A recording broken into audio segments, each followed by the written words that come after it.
Good evening, welcome to the Professor Maima Show. Hope you are doing well wherever watching me from around the world.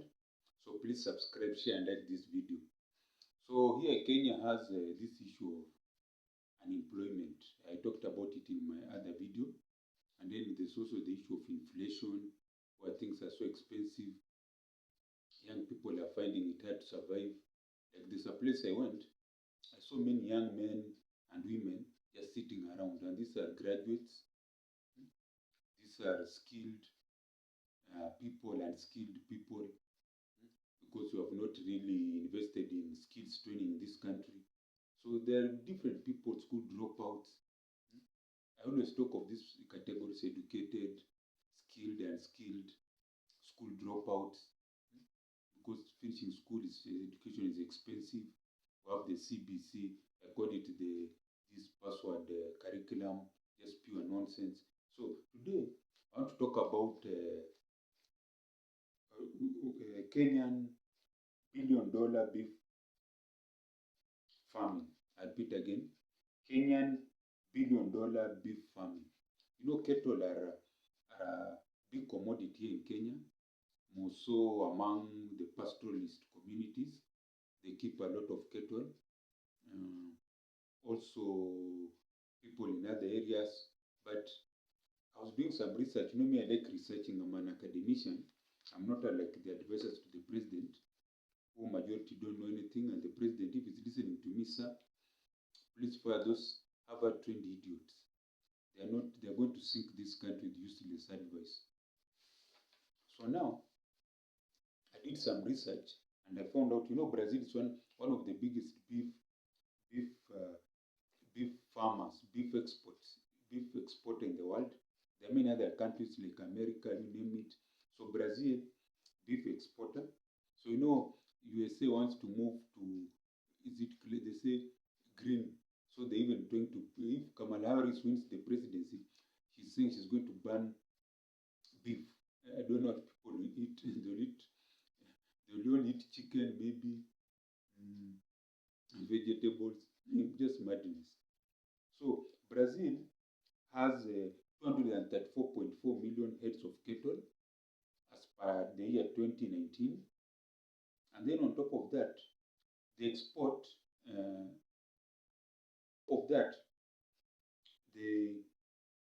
they produce 9.9 billion kilogram of beef in 2022. I repeat again, Brazil produced 9.9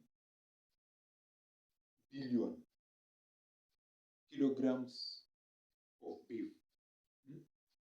That in 2022. So now if we compare that to Kenya, Kenya has 21.7 million heads of cattle. I did not even check how many kilograms of beef we produce. I'm sure they're just in the millions. So we're just even hitting below our belt. So like now, if let's say we're a serious country, this is what should have been happening. Kenya should be producing, just a moment, saying Kenya is hitting below its belt. If we're serious, we'll be producing, is it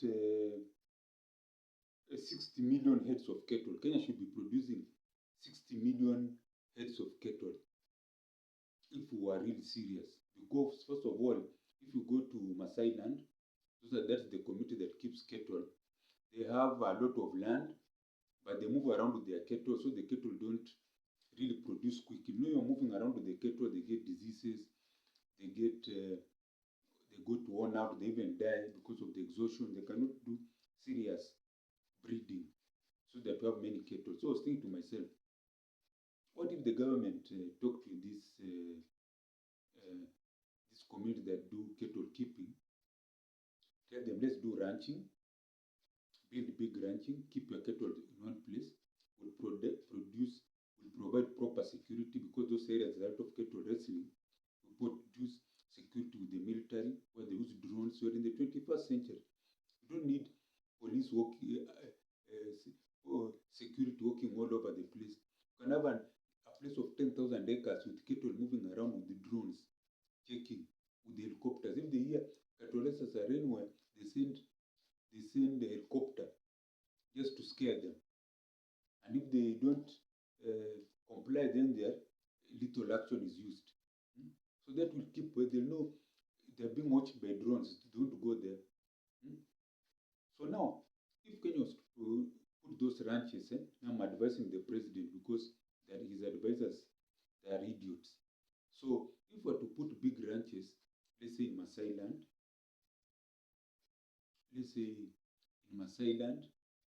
and then then after that we provide security, and then we do value addition, where you have industries that process maybe the leather, the skin hides produce leather. So you can have big companies that make shoes, like the young Gen Z's. Bata is a big company. I don't know it's from which country, but it was always big. It was in Limuru, Kiambu County. But now the way it is, it's collapsing. So if you had such big Bata, let's say leather processing companies that produce shoes, bags, all leather products, and then we can have these young men working on the supply chains. Now, when you build those ranches, it doesn't end there. It means the easiest way is to, first of all, bring, commuter rail? Quickly, that's easier to build. Put commuter rails around next to the ranches. Then the company value addition factories next. Now we move to roads. So if those areas have roads which are somehow tarmac, like I've covered in size of Kajiado, there are some good roads, but the roads that lead into the interior are not tarmacked. So we work also on those ones, so that there's a lot of tarmac roads all over. Extended, is it super highway? Big highways, commuter rail that will be used to carry those products. You understand? Because this commuter rail can also be used for those things that carry those whatever goods from the factories. Yes, you can have the commuter rail line, also another rail for the cargo. Just thinking, there's a rail for commuters, there's another rail for the cargo, so that it's efficient. You have engineers, they can think what they need to do, isn't it? So now, once that is done, Kenya will be able to have many, even over 50 million heads of cattle. Now, I was thinking one beef, one cow, when you sell it, it goes for 200,000 Kenya shillings. That is $2,000 if it's just live. But if you process the beef, it's even more, because the beef will give you more money. The skins and hides will be processed to produce products that can make the things I've talked about, leather products, and exported. You can have young men and women who do social marketing them online. You can have our own brand. You have had these Italian brands, chiffon, I don't know what. You can have our own grown brand, like, I don't know. I was just thinking of my name. My name is Josiah Maima. So I say Joma Fashions. Joma. House of Joma. Because that Maima means something in other community. So I want to use it. So I just say House of Joma. That is Josiah Maima. You take J-O and then M-A. Joma, House of Joma. So we have many fashion labels by these young men who want to work online. They can be working remote, promoting those things and earning something. You can have the ones who work on the factories, who work on the supply lines, the rail transport, the trucks, the what in the stores that sell these products. So that's what I'm talking about. This is what is needed in this country. Big thinking outside the box. So that's what I'm talking about, Kenyan billion-dollar beef farming. It can grow into $1 billion that creates jobs for the young Gen Zs, feeds the country, earns the country foreign exchange. You can be exporting for these neighboring countries. You can dominate the full market, whereby people get beef from Kenya, exported, processed, and they eat. Isn't it? The way we were in importing things from countries. Imagine Kenya exporting food from countries that you have never even heard of. Countries that don't even have rain. Even their cattle are so small. That's what I'm talking about. Kenyan billion-dollar beef farming. This is what is going to solve the unemployment rate in this country. Because as we stand now, there's a lot of unemployment. We have talked about many young men and women don't have jobs. They're into, so I've seen this drug abuse, wash, criminal activities, or frustration, I don't know, it's called mental health, committing suicide. See, when me was young, if you're a young man, you will not commit suicide. You'll face your problems head on. Now me, I'm 46 and I'm still aspiring for better things. Now you are very young, you are 20, in your 20s, but you want to kill yourself, you have lost hope, not knowing that every man, 40 knocks on every man's door. I've known people who have been suffering all their lives, and then they hit a certain age, even let's say the big 5 or 50 years, isn't it? Then something happens. They had a talent and skill that hidden. Someone identifies it, you know it's God. Through God, someone identifies the talent, and the rest is history. The person, the man or woman just blows up in whatever they are doing. Then they go for their dreams. They buy that dream car they wanted. They travel around the world with their partner. I was told with their better half. The word is better half. They travel around the world with their better half, with their husbands or wives. So Kenya needs to think outside the box. Also the leaders cannot have a situation whereby we have many unemployed people, they have said, and we have a lot of resources. Kenya's biggest resources are, I don't know, I was thinking of 4 things. First of all, it's people. They have the skills, unskilled, educated, school dropouts, you name them. We have the land as usual. We have our minerals, which we have not really exploited well. Then we have our animals, the wildlife. We have the domestic animals, whether they are cows, goats, chicken, isn't it?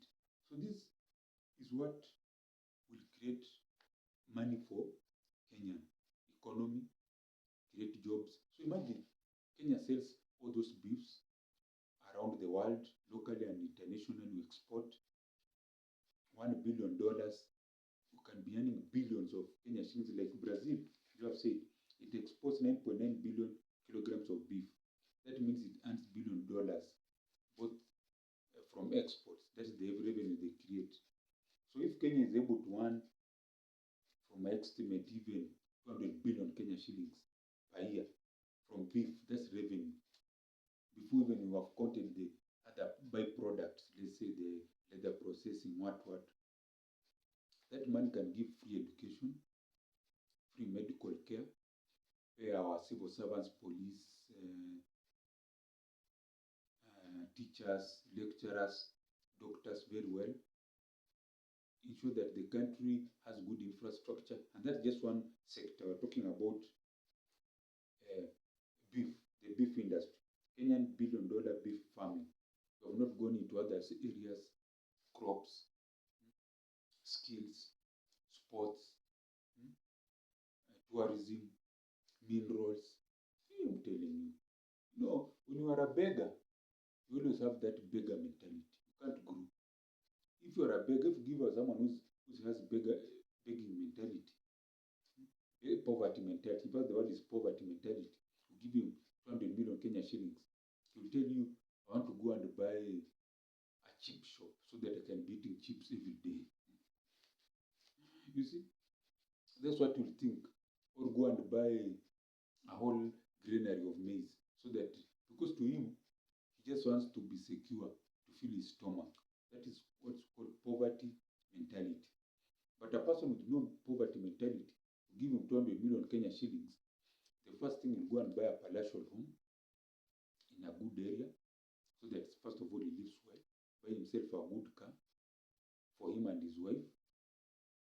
Go and buy a big ranch where he can do value addition. Because now this is good money. Buy a big ranch, start farming.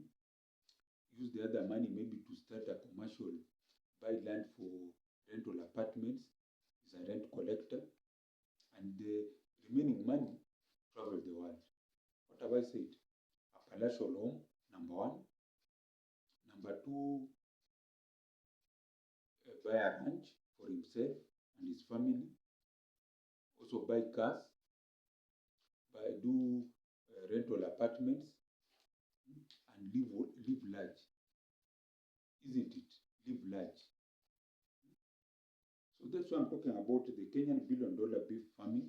If the government was serious, it could turn those areas that are idle and arid into big ranches, do value addition and Kenya big money, and create jobs for the young Gen Zs, and also a big foreign exchange for the country.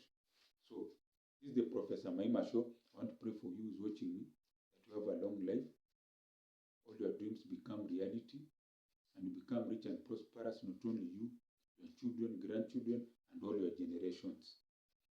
So that dream of getting a car reality, a job reality, a big flat reality, starting a school reality, buying a big ranch reality, and passport travel outside the country reality, getting a good man or woman to start a family with reality, children reality, and big money reality, and also big business partners and investors in your startup reality.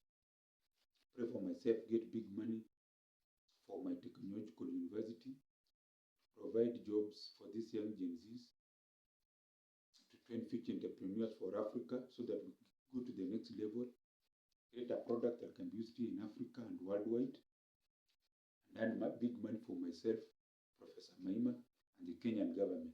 Those are my prayers. Amen. So if you have liked what I've said on this channel, you can support us through the mobile M-Pesa down there. That is +254 769 729 327. I'll repeat again. Mobile M-Pesa +254 769 729 327. And as I always say, Gweria Konana Gwaheri.